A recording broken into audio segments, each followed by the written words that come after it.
When Isaiah later said that meeting Maurice had been a liberation, he meant that Barbara had given him the confidence to be himself, to let the talk flow, to let the exuberance bubble over.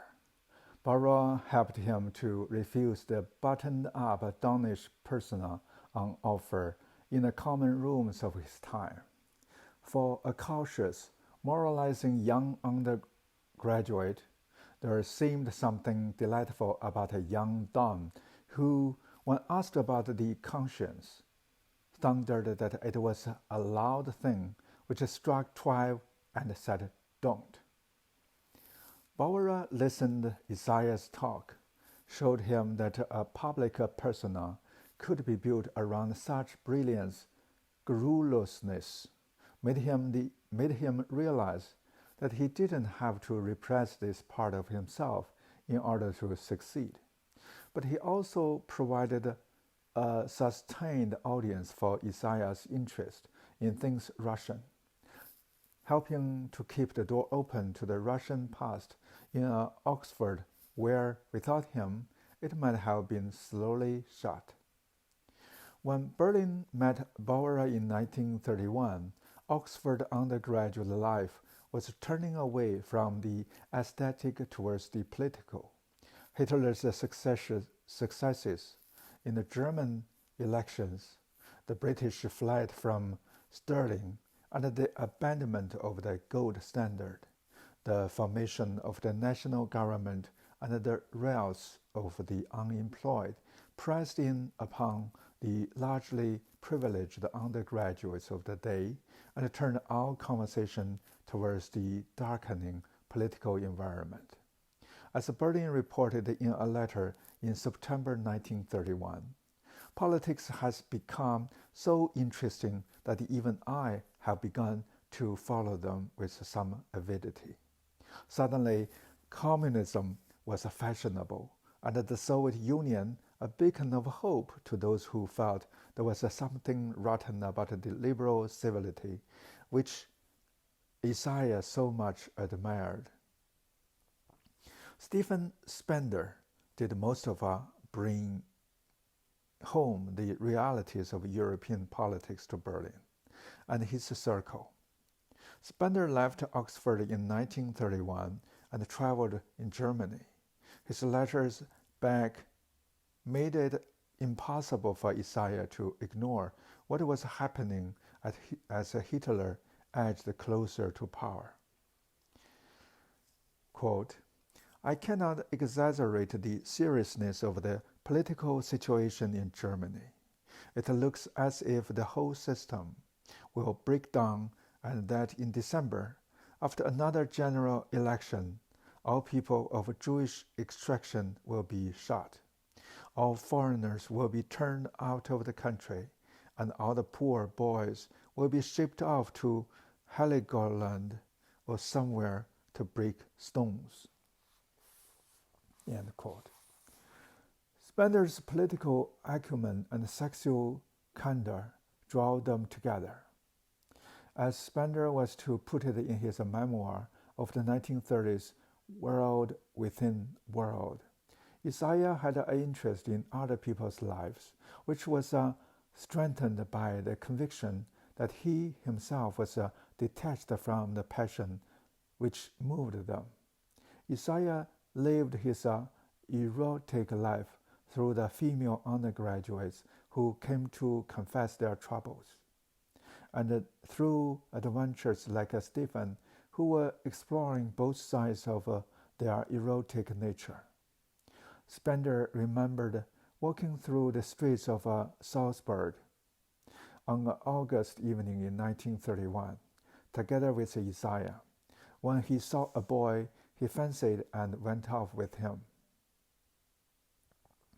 Isaiah was not especially shocked, though Spender himself looked back on it as an episode of exhibitionism. Later, when they were on a walking holiday in the Lake District and were taken by some to be a pair of homosexual lovers, Isaiah was amused rather than dismayed.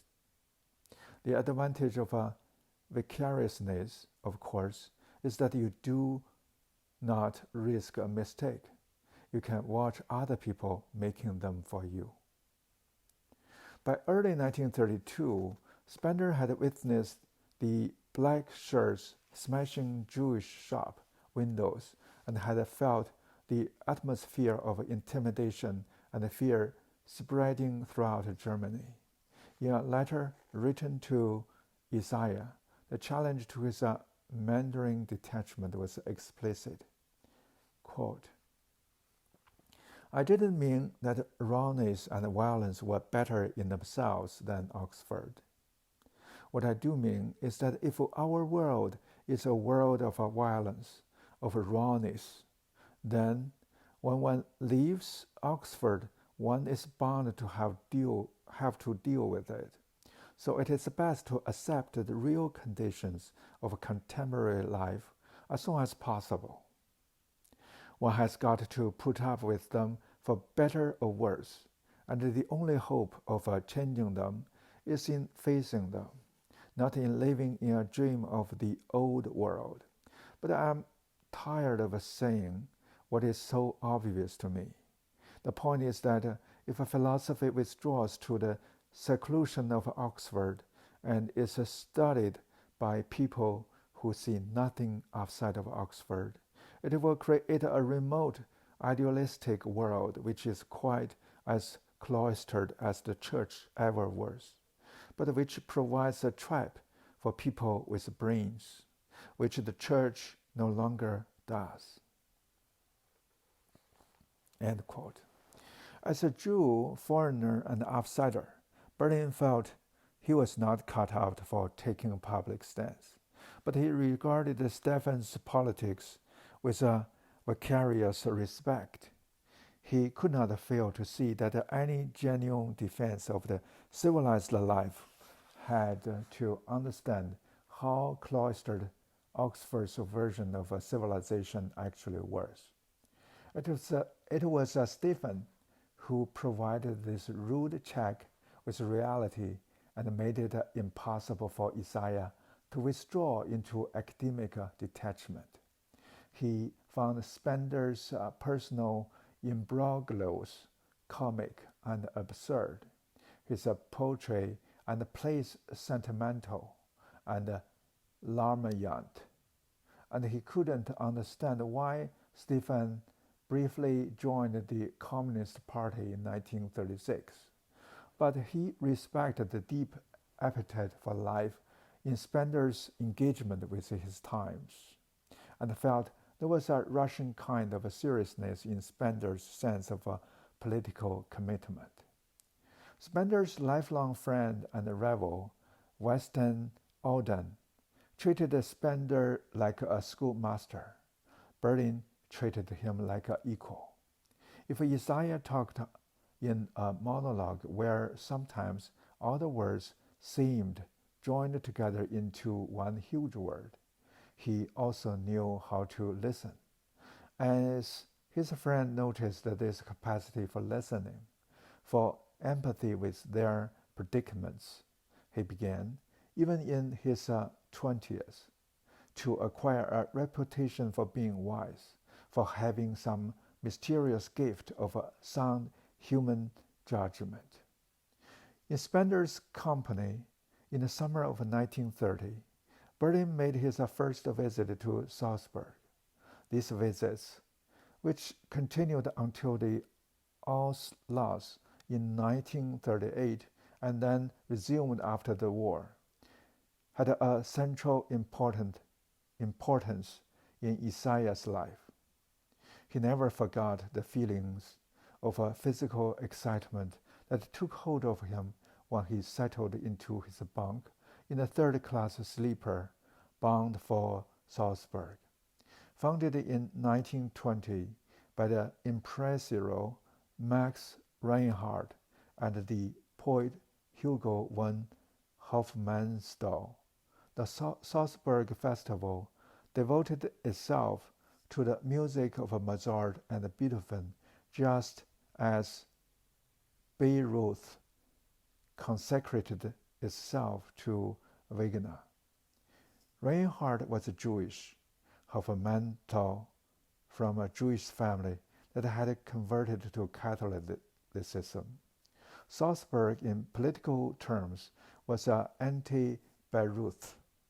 When Toscanini refused to play the Giovanezza, the fascist hymn, and was assaulted by fascist thugs in Milan in the 1920s. And when he refused to play at Bayreuth, he became a hero to anti-fascists throughout Europe. In Salzburg in 1935, he gave the famous performance of Beethoven's Fidelio, where, as both Spender and Berlin remembered, the prisoners' chorus, as the men cast off their chains and rose up into the light, seemed to give a voice to that humanistic piety that was everywhere under attack in the Europe of the 1930s. As long as he lived, Berlin never forgot that performance, moral conviction, and musical expression fused in a moment for awesome feeling. Thanks to Toscanini, Berlin and Spender thought of Salzburg as the cultural home of the European cosmopolitan opposition to Nazi aesthetics.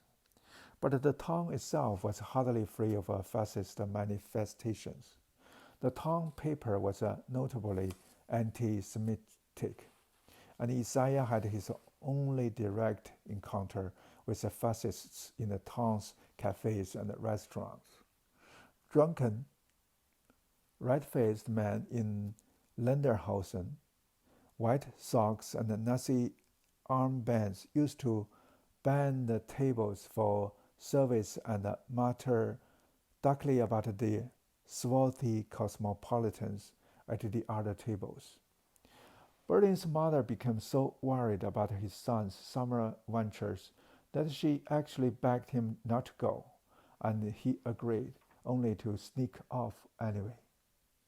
The fascist presence in Salzburg could not have been overbearing, because life in a small town, staying in a cheap Gasthof, getting up late, breakfasting in cafes, going to noontime concerts,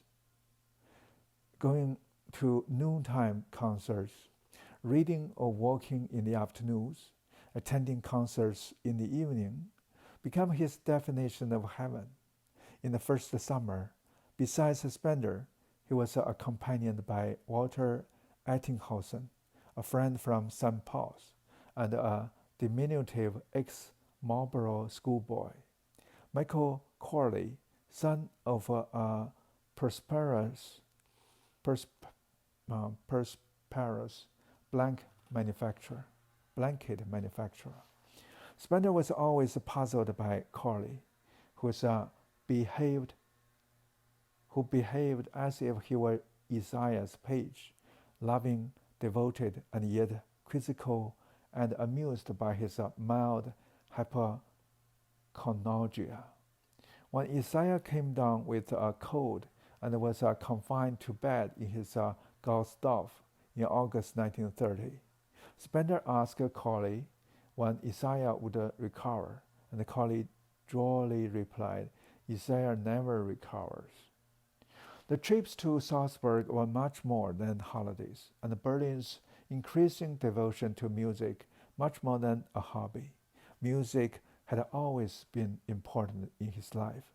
His mother went up to the house, warbling in a sugary but pure soprano. At St. Paul's, he frequented the Queen's Hall and the Wigmore Hall, and by 19 had heard most of the classical piano repertoire of Beethoven and Schubert. At Oxford, he became a music critic for Oxford Outlook, where he never learned to play an instrument properly or even to read a score. He loved music with real passion, and his musical loves for Bach, Mozart, Beethoven, Schubert, but also for later figures like Rossini and Donizetti offer some clues to the essentially ordered, contented, and serene interior life he came to live. He loved the classical 19th century repertoire, piano especially, because it expressed a commitment, at once aesthetic and ethical, to the world of dignity and clear light. He respected Wagner, but disapproved of his violence and sexual passion. He recoiled not only from the intensity of the feeling, or even the force of the eroticism, but from what he took to be Wagner's insincerity. In a letter to Spender in 1935, he argued that Wagner was one of those artists incapable of feeling emotion directly. He had to ask himself, what is erotic passion? What is jealousy? And then set out to construct a musical paraphrase of emotions he was incapable of feeling at first hand. Whereas Verdi touched the heart more directly, because he felt the emotions without the need for paraphrase.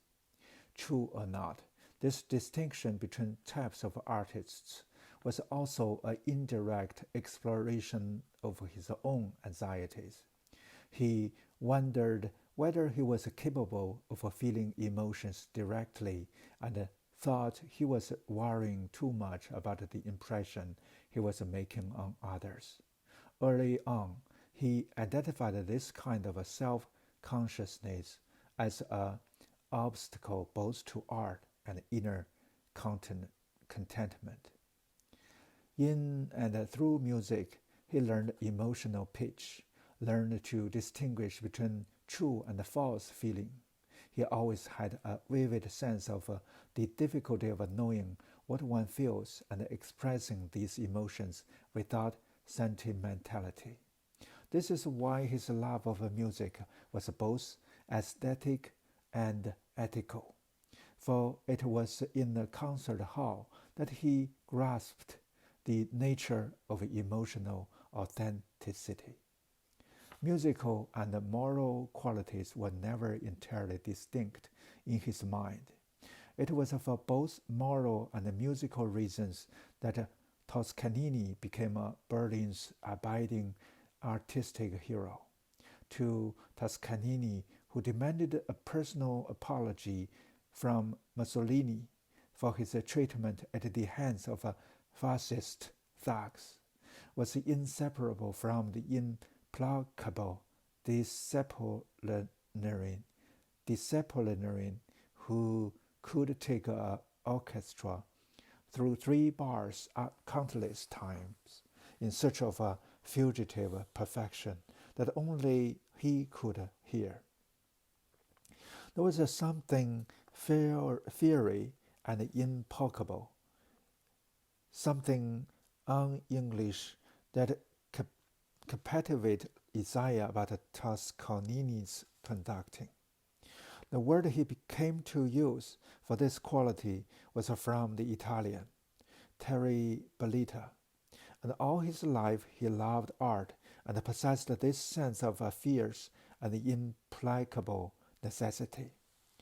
There is a strong analogy between what Berlin learned from Toscanini and what he was to learn from Bertrand Russell, that artists and thinkers of greatness have a core idea, which, however complex the elaboration and the defenses of it may be, is always simple. Once found, it unlocked the nature of a work. Berlin's work as an interpreter of intellectual figures of the past was much influenced by the conductors he admired. His interpretation always sought to reveal a thinker's essential melodic line. He also admired Toscanini's artistic modesty, his respect for composers' intentions. When he said, the least good composer is higher than the best conductor. He meant it. Berlin, too, always presented its own insight, as if they were merely adumbrating the melodic lines of intellectual composers greater than himself. Another figure in Salzburg was Sheila Land, the vivacious daughter of an Irish journalist, Robert Lind, and the poet Sylvia Dryhurst. The Lind sisters, Sheila and Mary, also known as B.J., Baby Jr., had a pre-Raphaelite Caltech beauty and was also fiercely intelligent and left-wing. During the summer of 1931, Isaiah became seriously attracted to Sheila, and in the concert halls and cafes, there blossomed a repressed kind of romance. Nothing happened, Isaiah remembered flatly. We never kissed, never touched, very inhibited. It was the first time he had ventured into the deep waters, and he quickly withdrew. Sheila soon moved on to more physically demonstrative partners, but the two remained close friends, even after Sheila plunged into active communist politics.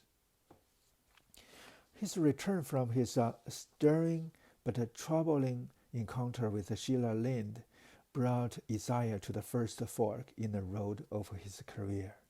In his examinations, he had gained a first-class degree in Greece, together with the John Locke Prize in Philosophy. Now he had to decide what to do next. Following in his father's footsteps was out of the question. He was tempted to continue at Oxford for another year and take a PPE, Philosophy, Politics, and Economics, but there was also the possibility of going into law. In the autumn of 1931, he briefly considered a career at the bar, but concluded that the law was too dull for words. There was also the possibility of journalism. The president of Corpus had informed him that the editor of the Manchester Guardian, C.P. Scott, a Corpus man himself, was looking for a sound classic scholar, interested in foreign affairs and gifted with an easy knack of writing. The president advised Isaiah to give up his fourth year at Oxford, since so good an opening into public life rarely occurred, and certainly not in the pit of the Depression. C.P. Scott invited him for an interview. Scott was a nationally known figure, a white-bearded, blue-eyed patriarch among British editors, who inspired a certain measure of fear. He did not waste words. Do you write with a facility? He asked Isaiah. When Berlin confessed that he did not, Scott seized him up and said, "Then you are no good to me." The interview was concluded. The job went instead to Isaiah's friends, Cromwell Rees. As C.P. Scott had decided the matter, Isaiah returned to Oxford for the academic year of 1931 to read PPE, then a relatively new subject, regarded suspiciously by many dons who dismissed it as a girl's grades.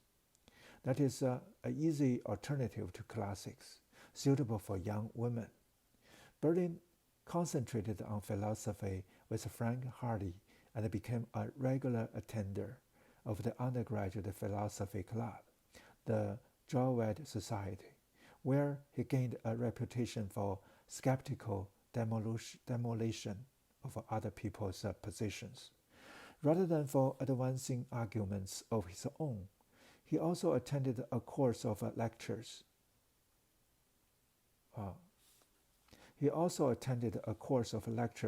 Given by R.G.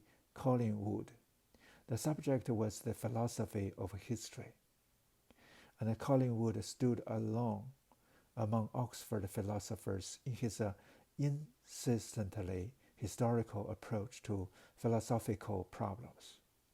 If there was any single source in Oxford for Berlin's later interest in the philosophy of history, in philosophical pioneers like the 18th century Neapolitan Jimmy Battista Vico, and in his evolving conviction that thinking historically was the best way to do philosophy. It was Collingwood. The two never became close, Collingwood gently rebuffing one of Berlin's invitations to join a seminar, but the influence was important. As for the politics parts of the PPE syllabus, there were no politics tutors in corpus, and so Berlin was grandly told to read the Times editorials to make up the deficiency. Nor was there any political philosophy to speak of. The domains of philosophy that Isaiah was to make his own, the philosophy of history and the theory of liberty, formed no part of his undergraduate syllabus. Indeed, later, when he set out on these paths, there was almost no one in Oxford he could follow or with whom he could share his interests. For economics, he went to a tutor at Queen's, but he disliked the discipline. It was also his first exposure to the social sciences, and while he was a dutiful student, he found them tedious. Capitalism was never to figure among his objects of study or interest.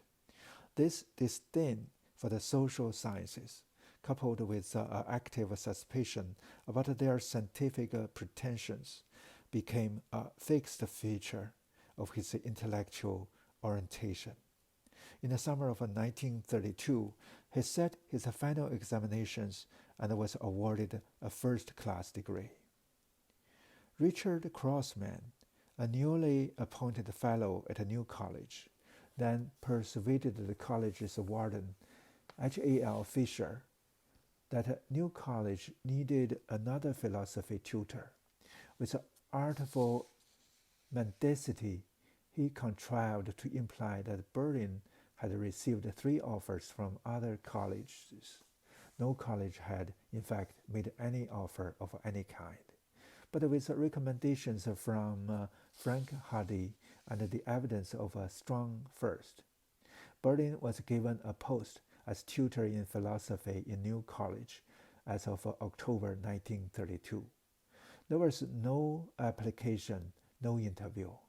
Berlin had published nothing other than some music and book reviews in an Oxford undergraduate magazine. He was only months from passing his own undergraduate finals. He had never taught before, and now he was embarked upon the life of an Oxford Don. The passage from undergraduate to the Don's life proved a highly disagreeable shock. The senior common room at a New College was mortally dull. Everyone talked about automobiles and bypasses.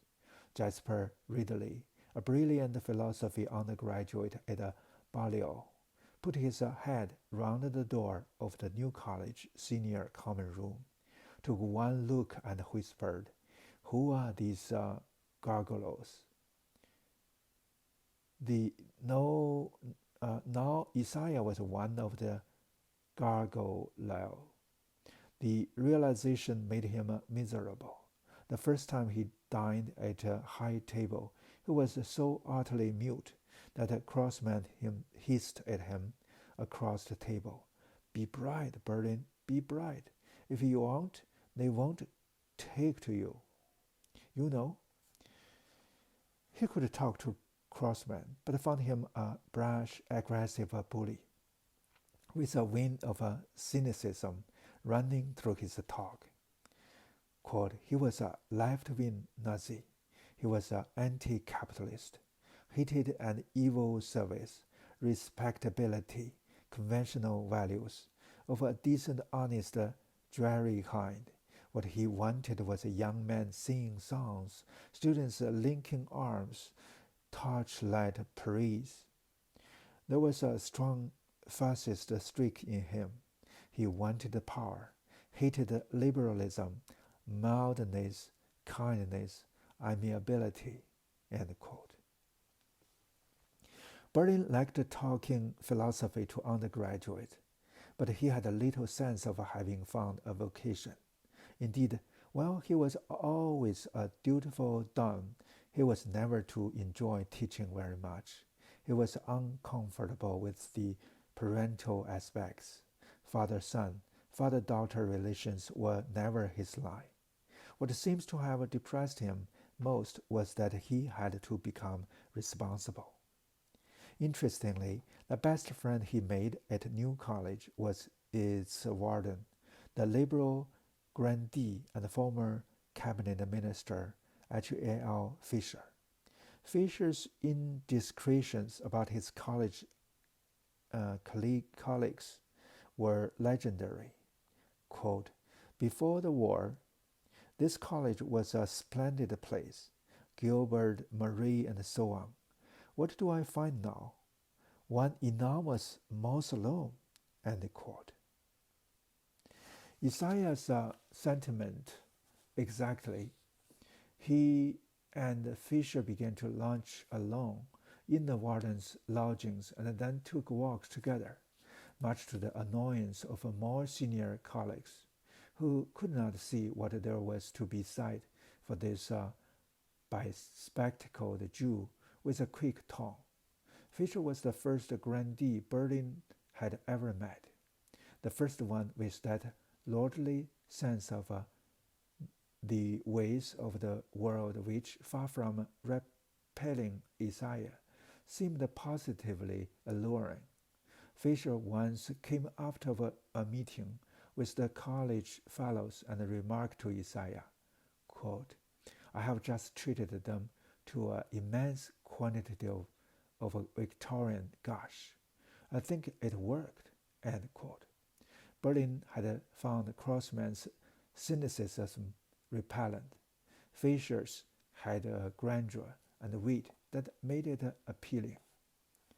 He soon became friends not only with Fisher, but with his wife, a grand woman in her own right, whose scathing frankness Isaiah much enjoyed, and with their daughter, Mary. She was then an undergraduate, reading classics, pretty, fair-haired, blue-eyed, earnest, and utterly devoted. Also living in the warden's lodging was Maria B.J. Lind, sister of Sheila. Isaiah's romantic entanglement in Salzburg.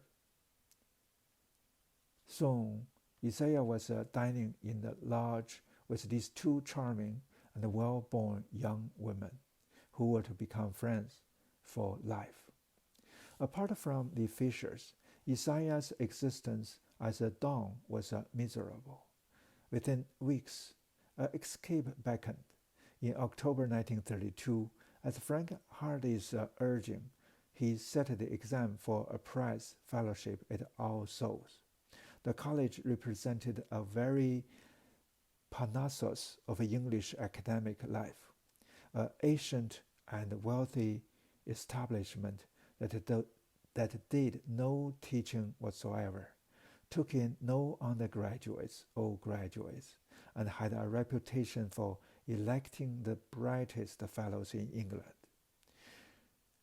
Once elected, a fellow entered a version of an academic haven, researching, teaching, even following a career in London, with all his needs taken care of and no bothersome intrusions from the world outside to distract or annoy. Berlin barely knew what the college was, and he had no idea what he would do if he managed to get in. He sat the exams in the Hall of All Souls during 3 days in late October 1932. He had barely any memory of the ordeal. There were 3 papers, one on general subjects, one on philosophy, and one on economics. The most daunting part of this ordeal was being called out in front of the fellows and being asked first to read a passage in German, then to translate it by sight. Isaiah stumbled in the middle of his translation and heard the Warden of All Souls, a venerable ex-viceroy of India, Lord Chelmsford, intone, "Go on," which made him stumble all the more. As he left the room, blushing with embarrassment, he heard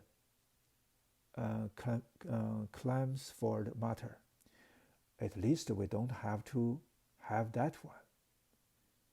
As Isaiah was to learn later, another fellow, the Bishop of Gloucester, objected to the very idea of electing a Jew to a fellowship.